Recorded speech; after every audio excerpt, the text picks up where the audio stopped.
Next one's 32. But here's another application. I gave a little talk about this in my class before yours yesterday.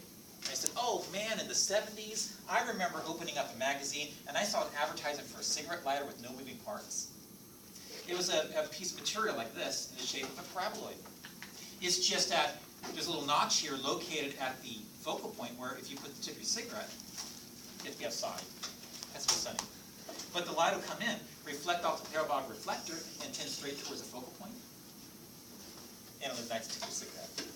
I didn't think people would believe me, but there happens to be a deaf student, and the signer is my age. So he came in this morning and said, back then he bought one of those. I've never seen one actually. I saw a picture of it in a magazine. That's it. Isn't that cool? What is this? Cigarette lighter. Solar. Actually, it does have a moving part, but you know, not significant. How long does it take to light? Depends on how sunny it is. And he's saying, yeah, you could use this, just put a little moss on it too, and you could use it for camping to start a fire. And I'm thinking, yeah, but you should do that at night. There's no light. Sorry, I didn't mean the Bradley going there. So, we're looking at 25. What's up with the guitar? I have a colleague that had me rebuild a tube amplifier, tube guitar amplifier, and I brought it in yesterday. So today he wanted to return the favor and gave me a gift. It's a project guitar. I work on guitars. Oh, cool. So let me check this out. These colors are confusing me. I've got an empty tank. Looks like this.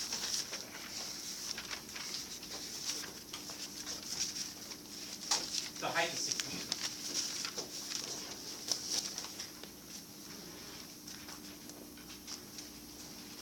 The base radius is 1.5.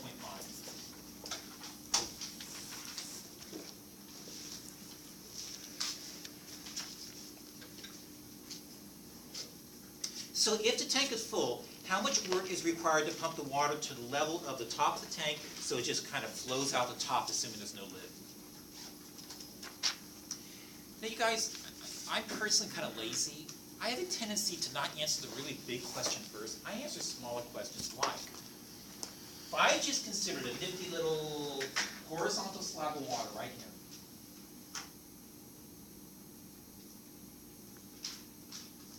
maybe an easier question to answer is, how much work does it take to pump this particular slab straight at the top so it oozes off the side top? And so if you don't mind, I'm just going to concentrate on an ice slab. As a matter of fact, before you even that question, which is how much work's involved, let's just compute the volume of the ice slab. And to compute the volume of the ice slab, take a picture. I'm sorry if I can't draw. But jeepers, isn't that just a right circular cylinder? Whose area, excuse me, I misspoke, whose volume is computed as the area of the top times how thick it is. But jeepers, you guys, if I come in with my green pen and create a coordinate axis system, x-axis here, y-axis here, I think the height, that vertical dimension, is nothing more than a small change in the x direction. Do you agree? Y direction. No, I don't agree either. I mean, the way I label my axes, I think that would be a small change in the y direction, just again because of how I actually label my axes. So I think that dimension is delta y. That being the case, I think the volume is just the area of the circle on top times its thickness. But you know what, you guys? If I just happen to grab a point at the edge of that disc, I call it, oh, I don't know. How about something like x sub I comma y sub I? Relative to that black point, what the heck is the radius of that circle? That's the top of the disc. It's just x sub I. Are you happy? Are you happy? No. No. I really want to compute the area of that circle whose radius is x sub I, and I compute area by looking at pi times the radius squared. Now are you happy?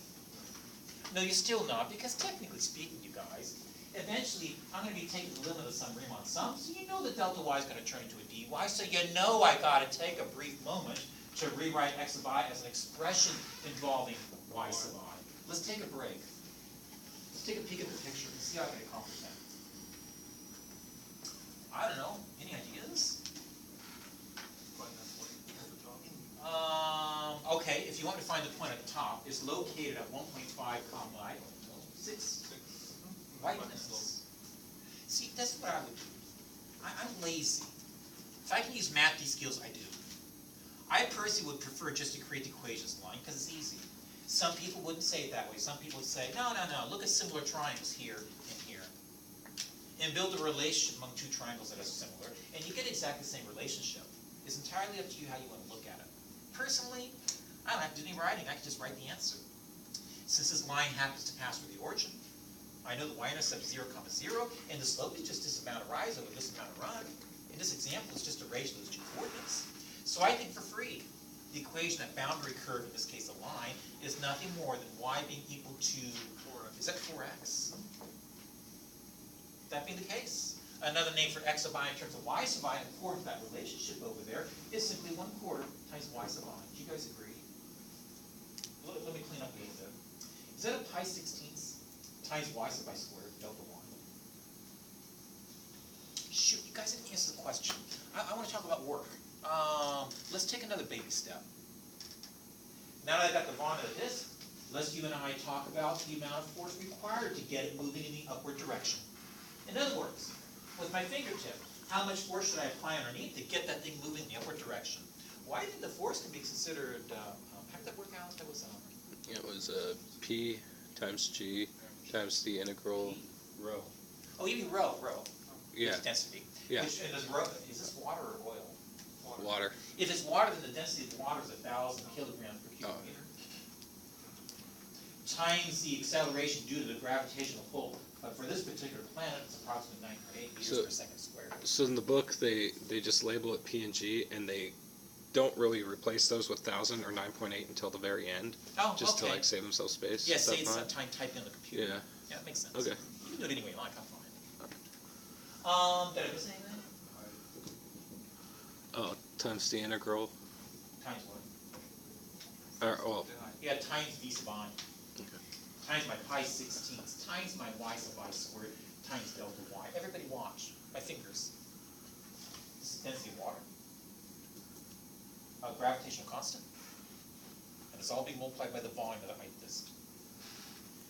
Shoot, I still haven't got there. Darn it. I need to find the work required in pumping all the water within that disk straight at the top. But I think I can interpret the work of doing just that as nothing more than the product of the force to get it moving in the upward direction with the distance that particular ice slab needs to start moving. I said start. With times the distance it does need to move to get to the top.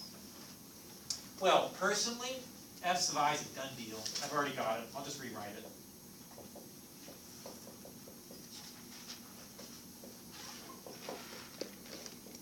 I just need to multiply all that by the distance for which that slab needs to travel. And B, again, I keep saying this, you guys, I hope I don't sound like a broken record. Be lazy. Watch my blue pen. You know, on the green vertical y-axis, where's this position?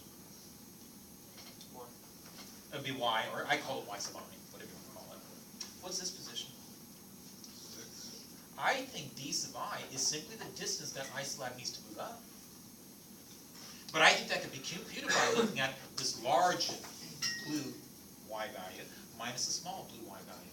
And I think that distance is nothing more than 6 minus y sub I. Do you guys agree?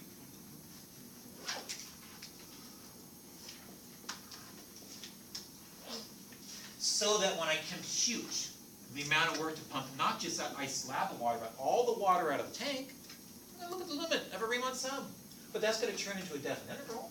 That's going to give me my 1,000 times 9.8 times my pi 16ths times the integral of, is that 6y squared minus y cubed? And I'm integrating respect to 1. Did I miss anything? Your bounds. Yeah, I missed something huge, my bounds of integration. Can I come back?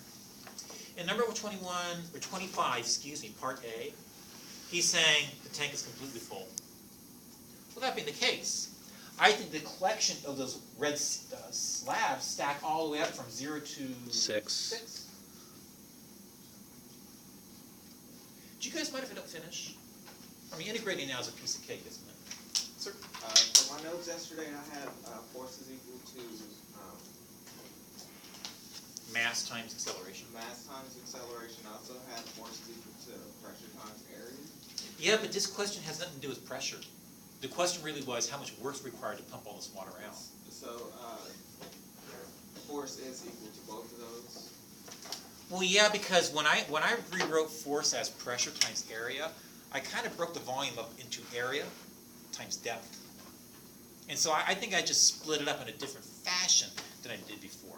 Bottom line, that force is going to change. We're going to consider mass times acceleration. Do you guys mind if I don't finish? But there is a part B. So can I just take a quick peek? Part B says same thing. But is it true that it takes half as much work to pump the water out of the tank when it's filled up to just half its depth? Yeah, I think that's pretty much of a stretch to say yes. I would say the answer is no. How can you verify it? Go from 3 to 6. Yeah, value this interval, get a number. Now I value from 0 to 3. Or would it matter? As opposed to 0 what? to 3 or 3 to 6? My apologies, it wouldn't matter. You can Yeah. do 3 to Okay. 6. I just think there's more arithmetic. Okay. Certainly having a number 0 in there is a nice thing. I agree. You guys, if that's okay, what about 27? A spherical tank, I can say that, filled with water. Inner radius is 8 meters. And its lowest point is 2 meters above the ground.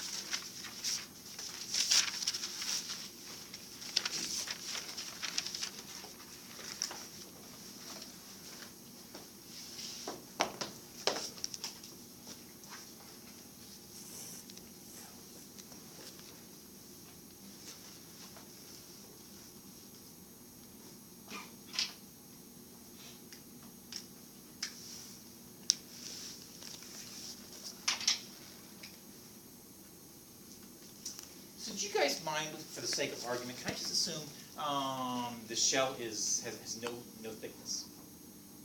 Because he's saying the inner radius is 8 meters. So here's an 8 meter distance. However, it's positioned 2 meters above the ground. So if this is the ground, I don't know, you guys can make my life easy. Where should I put the x-axis? Well, At the ground. shouldn't you just put it underneath the sphere, because it says to neglect the inflow pipe anyways when you're calculating it? I would put it right in the middle. That way your radius is 8. Yeah, Well, I that's a think the good radius idea would be 8 too. no matter where you put the x-axis. What did you mean by that? Whoever said that. You have the equation in a circle. Yeah. See, I think that's the reason. I think I put the x-axis straight through the center of the circle so that when it comes to the equation of the circle, it just makes my life easy. You don't have to listen to me. Putting the x-axis on the ground is just fine. It's just that with the equation of the circle, you're going to have to consider some vertical translation. But if you guys don't mind, with my green pen, I'm going to do just that. I'm getting so confused with these tips. So, x-axis, right here. Y-axis, right here.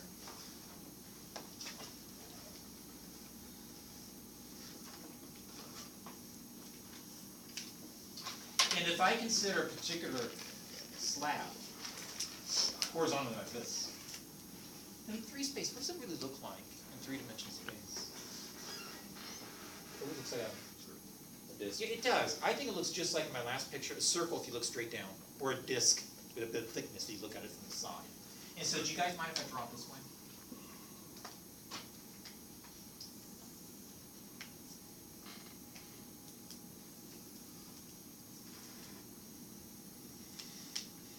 Sorry, I'll send this pencil out.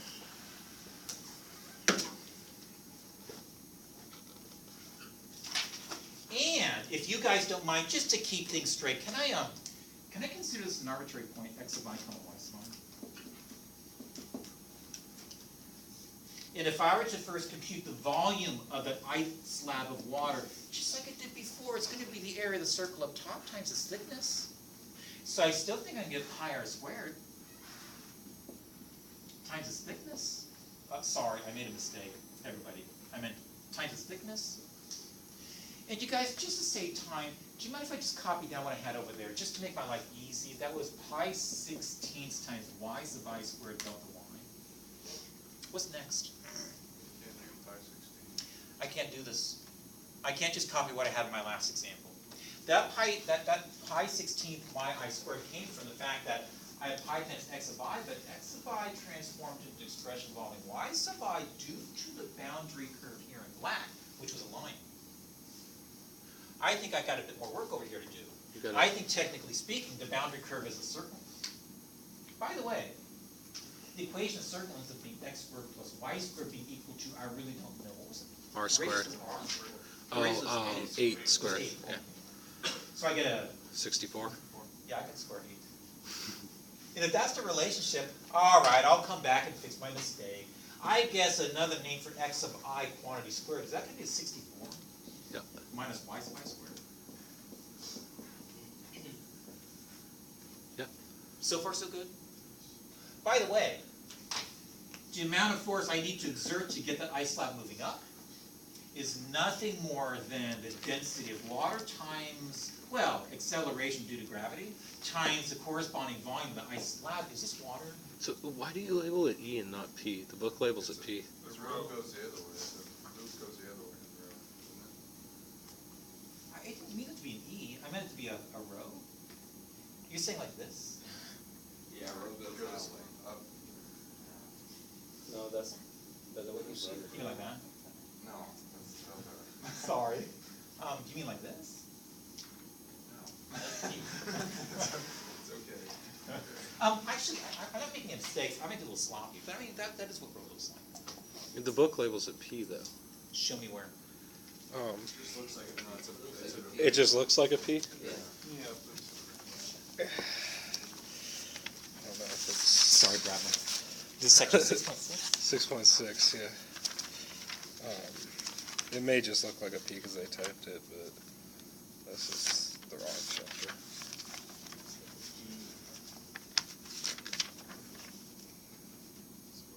Yeah, that's definitely a row. That's a row. I just have a tad bit more curvature with mine. That's all. And by the way, the book has like mine. He's just a little bit more linear. He's a bit more linear. But it really goes in the same direction. You guys have access to typing all the Greek alphabet? No. Yes. Yes, you do. It's an equation editor Equation editor? or math type, which is typically embedded in your Word, Microsoft Word. If you don't have it, don't worry about it. I think you can get it for free from the Math Center. Because under contract, since you're a student here, if you really do want the template, you can get it. And you can do all the symbols using in mathematics and stuff. Integral symbols, everything. When you see the quizzes I put in the board at home, I'm just using math type to type it all up. And if ever you're interested in learning how to use that, let me know. I'll take it to Math Center. It's a piece of cake. Once I get you started, you'll be running. Oh, did I not finish? So this is my 1,000 times my 9.8 times my v sub I.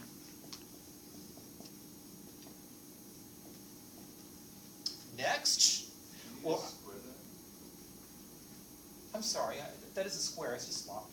times the whole figure. It's No, it was a being square subbed in root. for X squared. Sir, you got a point, I skipped a step. You're right, I really should have squared things, it's just that if I were to solve for x completely, it would be the square root of all the stuff.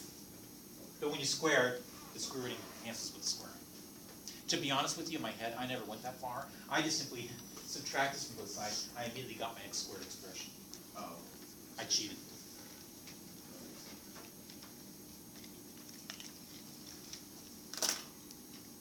So everybody, next, I think I need to tackle the issue of determining how much work is required to get to the top. But the work is nothing more than force times distance. But this is nothing more than my force here.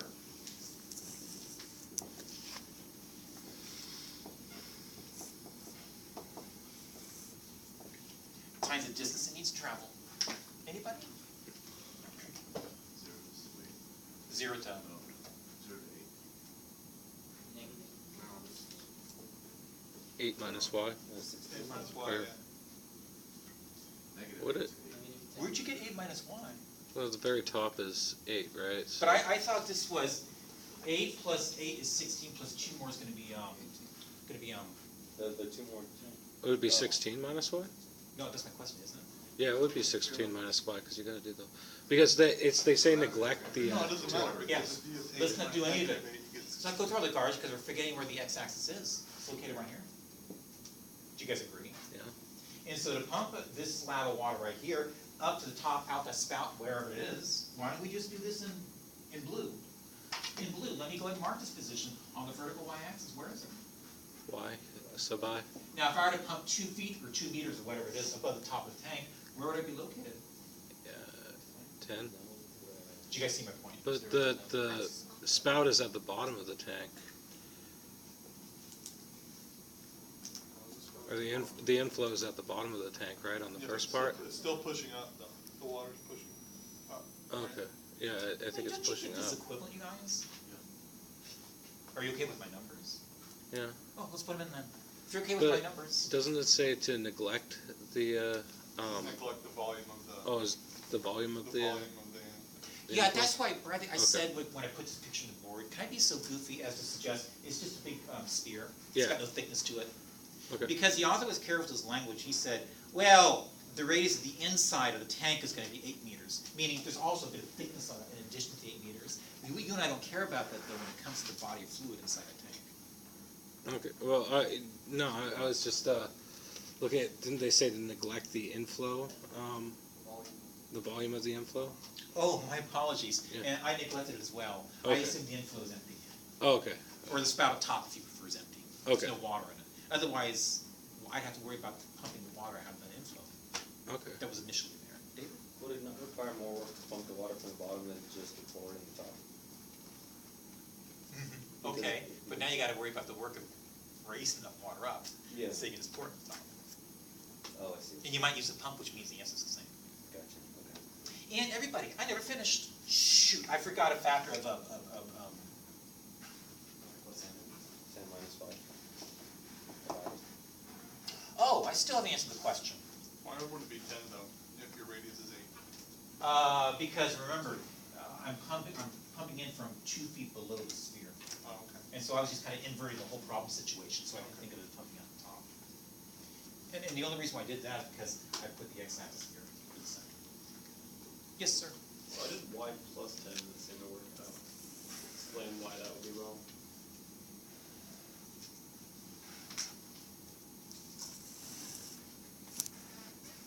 Where'd you put your x-axis? In the same spot. But I figure if I'm at negative 10, the top of the tank is y plus 10. Can you say the last sentence over Like again? the water's coming from negative 10, 2 meters below the bottom. And so you're subtracting, look at the difference. So you're saying the high y value is y sub I, the small one's negative 10? Right. So y minus negative 10. Yeah, I can buy that. Yeah, if you want to think of it that way. That's okay. What are my bounds? I never wrote my integral. What are my bounds of 0, integration? 0 to 10, 0 to 8. Say it one more time. Negative 8. See, I think it's negative 8 to 8, but I'm nervous. I'm not sure if the tank was completely filled at the end, was it? I think so.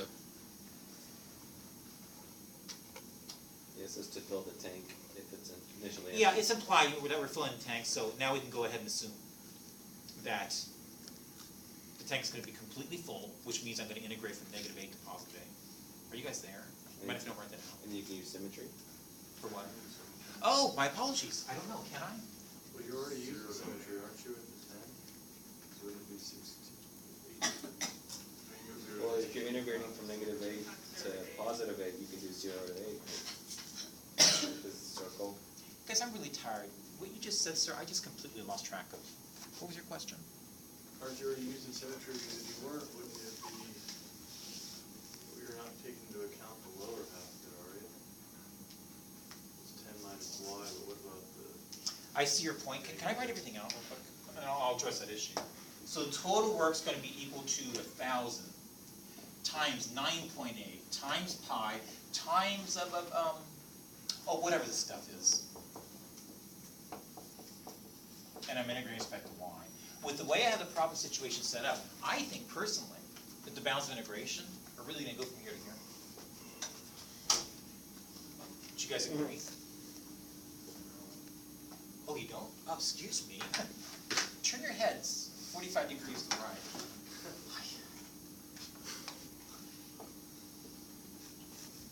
I talked too much about infinity in my last class. Well, a negative. Jeepers, I'm really a mess. What do you think? Looks good.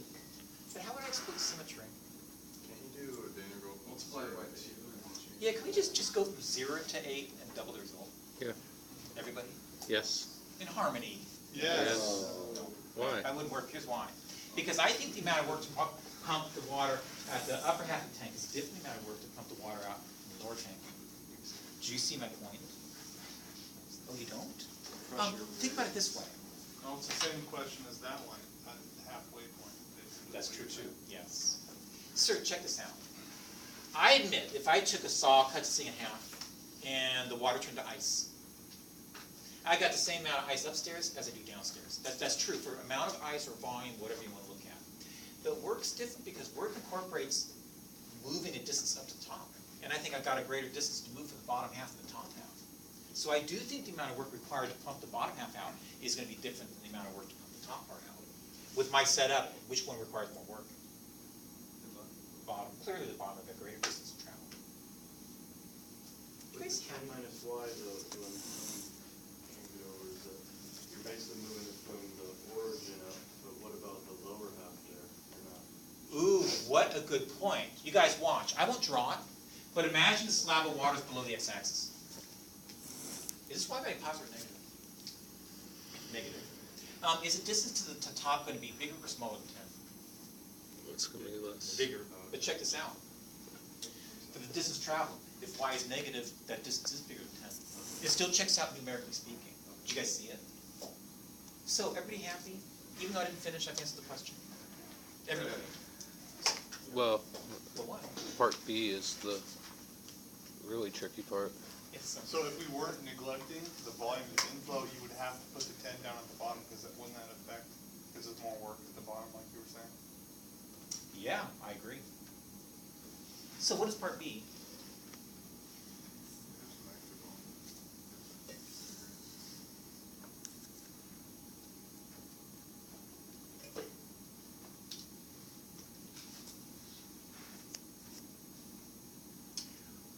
Well, you guys, I don't know if I really want to go to part B yet. I just want to make sure everybody's okay with part A. Part B is just what you did. Yeah. Sir? So, because we always take the distance into account, we can never exploit symmetry in these work problems. You know, I hate to say it that way. You know, technically speaking, if it were convenient, I don't think it is here, because I'm dealing with a disc and bread. But if it were convenient, I could have just cut this slab of water in half, one right and one left. And if I can do that conveniently with my basic algebra, then I can consider pumping all the water out of just the right side of the tank, which would be the same as the amount of work to pump the water out of the left-hand side of the tank. But you know, in this example, I don't think it makes it easier because that means I'd have to compute not this area, but half the area. And I just don't think it helped me that much. And then throw a factor 2 on the outside. This example. Come on, you guys, everybody. And Yeah. harmony, real happy? Yes. I'm nervous. I haven't done anything wrong. I think this answers the question. If I flip these up, how much work is required to pump it out of the top? But technically speaking, I do think coming in from the bottom is going to make a difference. Somebody's already explained how, but only one person talked. So if you look at part A with my blue pen, this position is. And so now if you talk about pumping the water into the tank from the position of negative 10 on the y-axis, like somebody else pointed out, isn't that really going to change my d sub I? Isn't my d sub I really going to be the high y value minus the low y value? So I think in answering part A, the way the author intended, this really should be the addition operation. Nothing else changes, but that should be addition. Well, I shouldn't say it that way. It's still subtraction. It's just subtraction of negative quantity. So what is part B? Now assume that the inflow pipe feeds the tank at the top of the tank. Does that change your bounds? No, not at all, because I'm still filling the tank up completely. And that's why I'm saying, Linda, nothing else changes. The way I compute the volume ice slices don't change. The way I compute the amount of force required to get an ice slide moving in the upward direction doesn't change. Okay. And my bounds don't So change. that 2 meters at the bottom is included in that tankless water? Okay. Yeah, it is, and I know I didn't draw my picture, but Linda, the radio is. That's why I tacked on 2 more. I don't have my book with me, but can you explain, or from the problem, or what language makes it 8 from 8, I mean, -8 to 8 and not -10 to 8? It's this easy. When it comes to an ice slab of water that I'm moving around, I think that these slabs, these slabs of water stacked up from one extreme y value of -8 in the tank to a high y value positive 8 in the tank. And that's why I'm not going below my -8 in terms of where the slabs lie. Okay, so, we aren't taking into account that there might be some water in the pipe at the bottom? Beautifully put. The author did ask us to assume that there initially is no water in the pipe. Okay. So that pipe distance only had an effect in terms of the distance of how far the water had to travel in the upward direction, not really how I was stacking these slabs of water so that the tank at the end is completely filled. So again, the slab stacking identifies exactly what the bounds of integration are. But if there was water in the pipe, then would that change your bounds? We have to take into You know what? account- I'd have to, consider a completely separate issue. Sir, I'd have to do this. I'd have to add another interval, which would look different because now how I compute the volume of the slab of water in that little pipe would be different than how I compute the slab of waters in the big tank. I'd have to add a whole other interval. Depends on the shape of the pipe, square pipe, square pipe. Thank you. Now I have to worry about the shape of the pipe, because that would tell me how I compute these volume expressions of these volumes. Probably. Now you So, have, so on part B, you would just flip it like you had a 10 minus 1. exactly. That's why I did it this way, so you can see the difference. Right. But somebody already gave it away. If that is okay, then how about 47?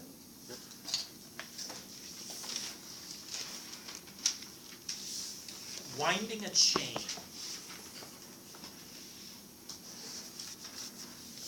You guys humor me.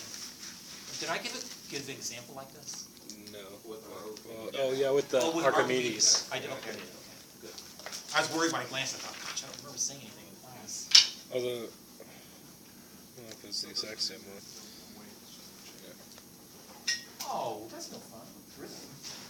So a 30-meter long chain hangs vertically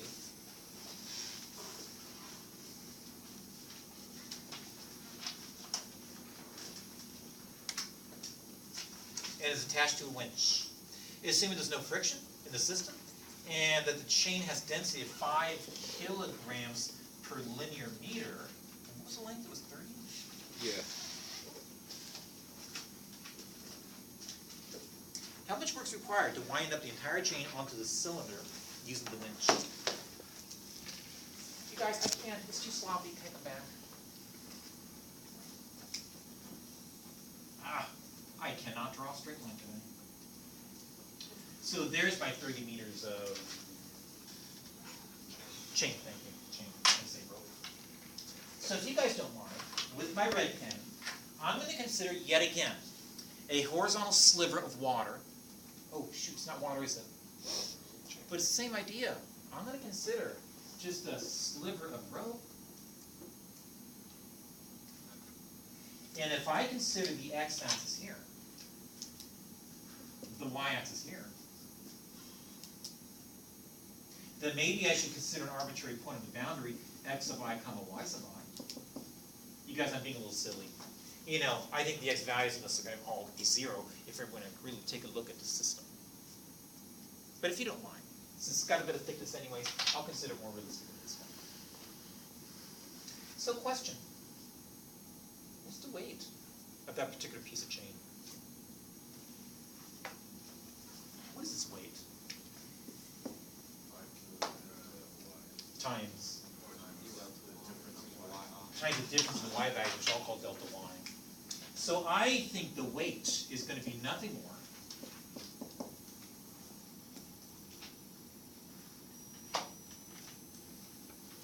than the length of chain I have, which is delta Y. Times the unit of kilograms per linear meter, which is gonna be just simply the constant phi. Oh shoot, that's not weight yet, is it? That's just mass. I still need to multiply by gravity, which is 9.8. Do I need to multiply by 1,000? No, because Oh, it's no, no no. water. That's already taken into consideration by the 5. In a sense, it's replacing the 1,000, because 1,000 is actually the density of water. So everybody, how do we now come up with the work in getting the ice sliver just moved straight to the very top? How do I generate it? Just in words. Force times distance. Yeah, it's just force times distance. And you know what? I've already got the force value. I just need to multiply it by the distance that ice sliver needs to move up. But you guys, again, in my lazy fashion, blue pen. This position right here on the vertical axis is twice the line. It's just that, I'll write this so you can read it. It's just that this position right here is located at 30. the constant 30. And so I think my d sub I is just a difference in high y value with the low y value. In this case, that'll be, I can't read that. Is that a y sub I minus 30? 30 minus 20. Good, I'm wrong. It's really the high one minus the small one. Sir?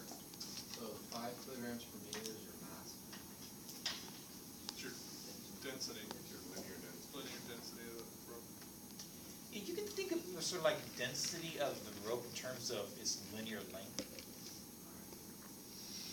Or you can say in English, it's a unit density. Wait, why did you multiply it by 30 minus y? Isn't 30 minus y delta y?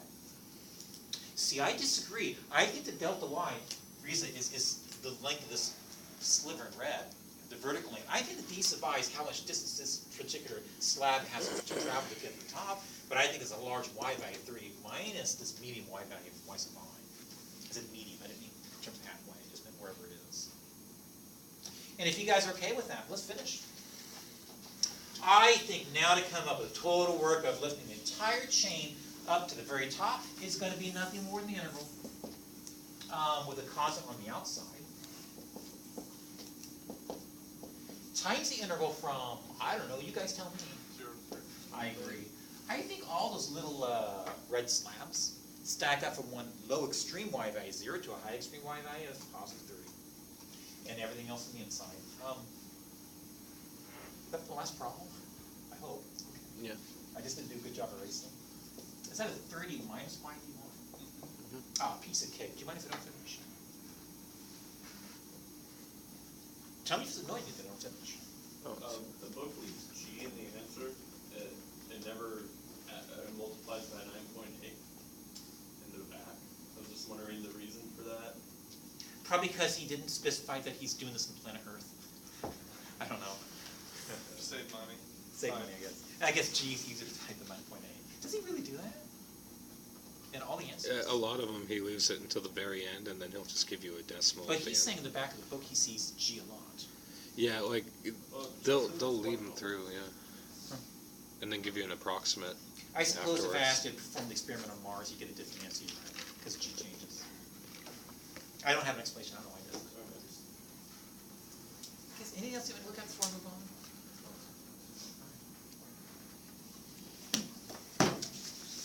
Then I'm impressed.